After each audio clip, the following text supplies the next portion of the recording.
Hello, আসসালামু আলাইকুম। আশা করি সকলেই ভালো আছেন। আমার নাম হচ্ছে অনিক। আমি একজন পাঠাও রাইডার। আমার এই চ্যানেলটি হচ্ছে নতুন। আমি এই চ্যানেলে এখন থেকে পাঠাও পার্সেল ডেলিভারি রিলেটেড যত ধরনের ভিডিও আছে সবগুলো পুশ করব। আপনারা এখান থেকে দেখতে পারেন এবং কারোর যদি কোনো সমস্যা থাকে এই বিষয়ে বা কাজ করার আগ্রহী থাকে তাহলে অবশ্যই কমেন্টে জানাতে পারেন। তো মূলত আমি যাচ্ছি হচ্ছে পার্সেল ডেলিভারি করার জন্য কাস্টমার লোকেশনে।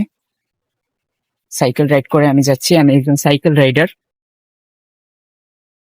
তো আজকে আমি যে বিষয়টি আপনাদের সাথে আলোচনা করব সেটি হচ্ছে অনেকের ইচ্ছে আছে পাঠাওয়ে চাকরি করার, পার্সেল ডেলিভারি করার ইচ্ছে আছে, অনেকের আছে ফুড ডেলিভারি করার। তো এই ডেলিভারি করতে গেলে কি কি যোগ্যতা লাগে, কি কি কাগজপত্র লাগে, সেগুলো বিষয় নিয়েই আজকে কথা বলবো।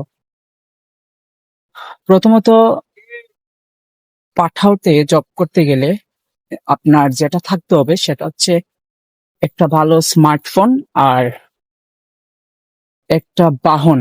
সেটা হতে পারে সাইকেল অথবা বাইক।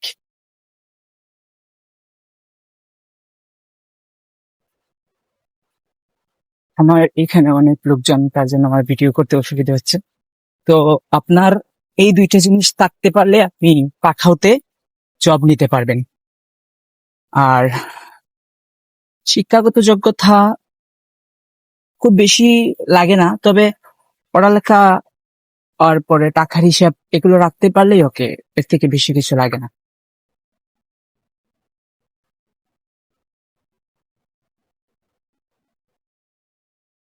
আপনার নিকটবর্তী যে হাব আছে সেখানে গিয়ে আপনি যোগাযোগ করতে পারেন কিভাবে ওদের ওইখানে লোক প্রয়োজন কিনা, ওরা বলবে। ওদের যদি লোক লাগে আপনি সেখানে যোগাযোগ করে জয়েন হতে পারেন। তার জন্য আপনাকে আলাদাভাবে সার্কুলারের কোনো প্রয়োজন নেই, কোনো চাকরি নিয়োগ ছাড়ার এরকম কোনো ঝামেলা নেই। আপনি ডিরেক্টলি হাবে গিয়ে কথা বলে জয়েন হতে পারেন। তো কিছু কাগজপত্রের প্রয়োজনীয়তা আছে সেখানে, তো হাব থেকে বলে দিবে। তার মধ্যে হচ্ছে আপনার এনআইডি কার্ড, আপনার পিতামাতা যদি থাকেন তাদের এনআইডি কার্ড, তারপরে আপনার ছবি তো লাগবেই।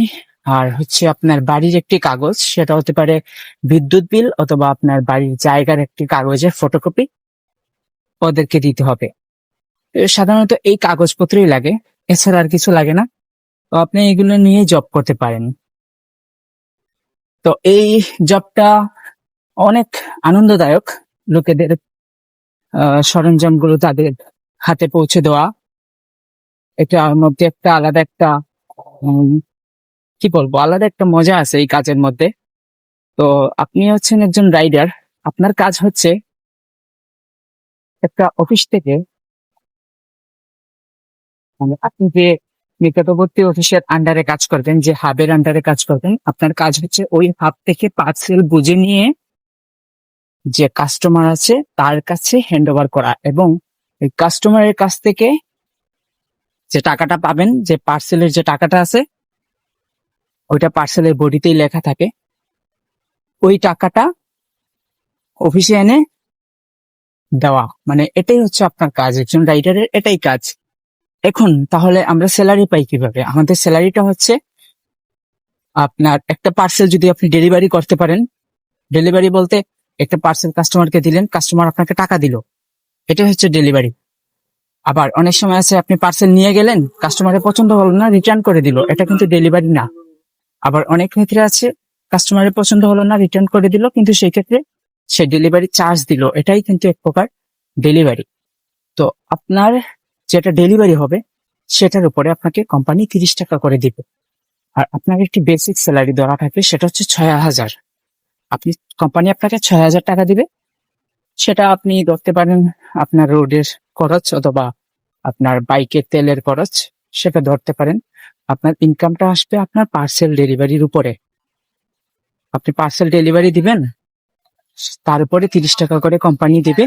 আপনি ওই 30 টাকা এপুল, এখন আপনি জয়টা পার্সেল দিবেন, তার উপর ভিত্তি করে আপনাকে 30 করে টাকা দিবে। ঠিক আছে, এটাই হচ্ছে হিসাব। আপনি যদি সারাদিনে 10টা পার্সেল দেন তাহলে সারাদিনে আপনি 300 টাকা ইনকাম করলেন। তো আশা করি বুঝতে পারছেন। তো এইরকম হচ্ছে আপনার হিসেব করা হয়। তবে আপনি যে সাথে সাথে টাকা পাবেন তা কিন্তু না। আপনি আজকে 10টা দিলেন, সেটা কিন্তু আপনার প্যানেলে এড হবে যে আপনি 10টা ডেলিভারি দিচ্ছেন। তো এরকম 26 দিন না সপ্তাহে একটা অফ ডে থাকবে। আপনি যদি সেই দিনে ডিউটি করেন ডবল অ্যাটেন্ডেন্স পাবেন।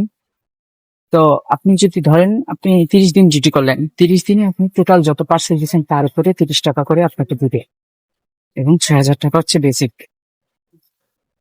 টোটাল যত টাকা আছে আপনি তত টাকা স্যালারি স্বরূপ পাবেন। তো এখানে স্যালারিটা কিভাবে দেয়? স্যালারিটা হচ্ছে বিকাশের মাধ্যমে। কোম্পানিতে বিকাশের মাধ্যমে স্যালারি পে করে থাকে।